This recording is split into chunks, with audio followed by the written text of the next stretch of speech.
The BJP, meanwhile, has strongly reacted to the statement that has been made by Sanjay Raut. Let's listen into the BJP reaction coming in. Of course, they have been saying that not only the women of Maharashtra that have been insulted, but even when it comes to the artists, they too have been insulted by the Shiv Sena leader.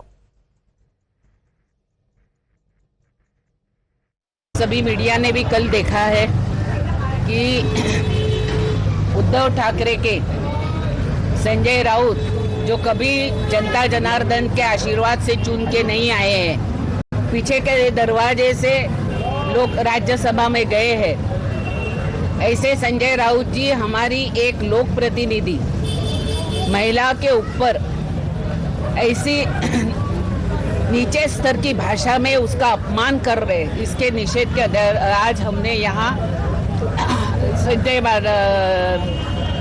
Sanjay Raut को जूतों मारने का कार्यक्रम रखा है।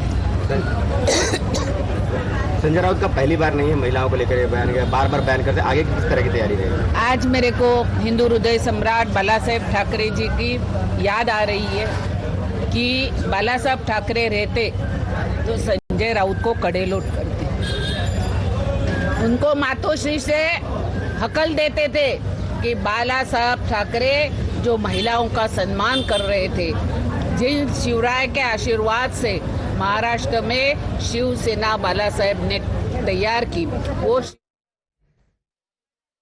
स्त्री सन्मान करणं हा खरा महाराष्ट्राचा धर्म आहे। पण तुम्ही जसे काँग्रेसच्या संगतीमध्ये जाऊन हिंदुत्व द्वेषी झालात, हिंदुत्व द्रोही झालात, तसेच नवनीत राणासारख्या महाराष्ट्रातल्या एका स्त्रीचा अपमान करून तुम्ही महाराष्ट्र द्रोही आहात याचा पुरावा तुम्ही आज दिलाय।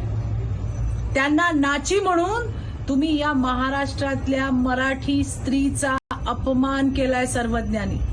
स्वतः काँग्रेसच्या फडावर तुंडतुण घेऊन मरकट नृत्य करणारे तुम्ही संजय राऊत, तुमच्या डोक्यामध्ये अशी विकृत भाषा येणारच। Well, BJP in its protest says that the women of Maharashtra has been insulted by Sanjay Raut and have been seeking an apology from the Shiv Sena Uddhav Thackeray faction.